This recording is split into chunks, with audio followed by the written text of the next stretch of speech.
ஆக்சுவலாக அவங்க மோமோஸ் பண்ணுறாங்க. இவங்க 2 பேரும் என்ன பண்ணுறானுங்கன்னு தெரில பாருங்களேன். அவங்க அம்மாவும் பொண்ணும் மோமோஸ் பண்ணுறாங்க. இவங்க 2 பேரும் என்ன பண்ணிகிட்ருக்காங்க, காலை ஆட்டிக்கிட்டு. என்ன வேணும் உங்கள் 2 பேருக்கும்? என்ன வேணும் மேக்ஸு? அவன் உட்காந்துட்டான். என்ன வேணும் மேக்ஸு? அவன் மோமோஸ் பண்ணுறா. உனக்கு என்ன வேணும் மேக்ஸு? என்ன பாரு, அம்மா பாரு மேக்ஸு. இல்லைங்களா, பின்னாடி உட்காந்து கேரட் வாங்கி தின்னுட்டு இருக்கானுங்க. இவனும் வந்துட்டான். யாருக்கு கேரட்டு? கேரட் மோமோஸா?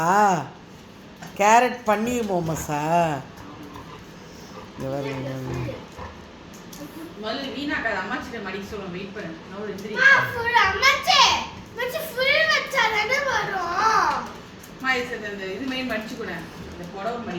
இங்கே பாருங்க. அது முதல்ல மடிச்சு காட்டு. ஃபில்லிங் எதுன்னு வச்சுக்கோ.